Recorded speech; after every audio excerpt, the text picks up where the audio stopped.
অসমৰ অন্যতম গাড়ী বিক্ৰেতা প্ৰতিষ্ঠান RD মটৰ্ছে বিগত দিনসমূহত চৰকাৰী বিদ্যালয়সমূহত ছাত্ৰ-ছাত্ৰীসকলৰ বাবে বিভিন্ন খেলা সামগ্ৰী পাৰ্কৰ ব্যৱস্থা কৰি আহিছে।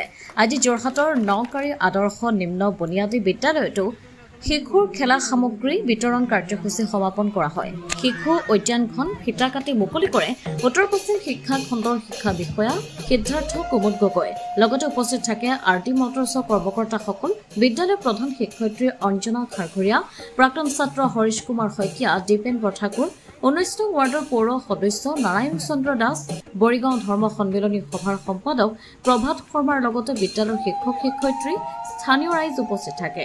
উল্লেখযোগ্য যে এতিয়ালৈ RD মটৰ্ছৰ 52খন বিদ্যালয় এই কাৰ্যসূচী গ্ৰহণ কৰাৰ কথা জানিবলৈ দিছে। ব্যুৰো ৰিপৰ্ট, পোহৰ লাইভ 8।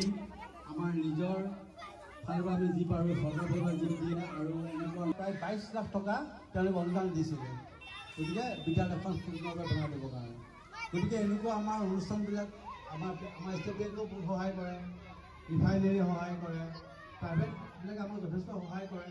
গতিকে সহায়ৰ বাবে আমাৰ স্কুলবিলাকৰ আদি নাথাকে।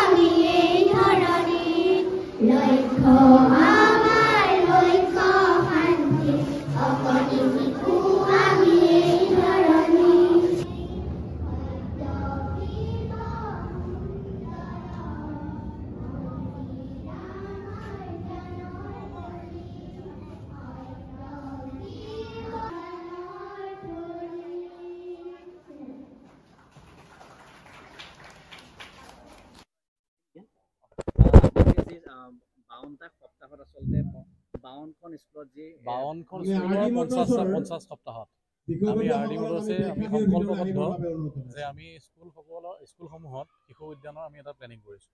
এনেকুৱাই নহয় যে অকল শিশু উদ্যানৰ প্লেনিঙে আছে, আৰু বিভিন্ন ধৰণৰ কাৰ্যক্ৰমত RD মটৰ্ছ জড়িত হৈ আছে। RD মটৰ্ছৰ যিটো চেৰিটেবল ট্ৰাষ্ট আছে, ট্ৰাষ্টৰ ফালৰ পৰা আমি শিশু উদ্যান, তাৰপিছত ব্লাড ডনেশ্যন কেম্প, তাৰপিছত আপোনাৰ flood relief camp, medical relief camp, তেনেকুৱা ধৰণৰ বিভিন্ন কাৰ্যক্ৰমত RD মটৰ্ছ জড়িত হৈ আছে। আগন্তুক দিনত আৰু তেনেকুৱা বিভিন্ন ধৰণৰ প্লেনিং আছে। RD মটৰ্ছ চেৰিটেবল ট্ৰাষ্টে মানে আমি আগন্তুক দিনত আৰু বহুত ধৰণৰ তেনেকুৱা কাৰ্যক্ৰম আমি কৰিম। প্ৰতিষ্ঠান RD মটৰ্ছে এই ক্ষেত্ৰত প্ৰথমে আগবাঢ়িছে নেকি? গাড়ী বিক্ৰী প্ৰতিষ্ঠান আমাৰ দৃষ্টিভংগীত আমি প্ৰথম বুলি ভাবোঁ, আৰু নাজানো যদি অসমৰ বিভিন্ন জেগাত যদি বিভিন্ন ডিলাৰশ্বিপে যদি কিবা কৰি আছে, আমি এতিয়ালৈকে অৱগত নহয়। বাট RD মটৰ্ছে তেনেকুৱা ধৰণৰ বহুত ধৰণৰ পদক্ষেপ লৈছে। আগন্তুক দিনত আৰু বিভিন্ন ধৰণৰ কাৰ্যক্ৰম কৰিব। ভৱিষ্যতে কেনেকুৱা ভৱিষ্যতে আমি স্কুলৰ বেঞ্চ ডেস্ক, কম্পিউটাৰ, বিভিন্ন ধৰণৰ তেনেকুৱা সা সামগ্ৰী আমি দি আহিছোঁ, আগতো দিম। তাৰমানে আমি তেনেকুৱা ধৰণৰ প্লেনিং কৰি চলি আছোঁ। ধন্যবাদ।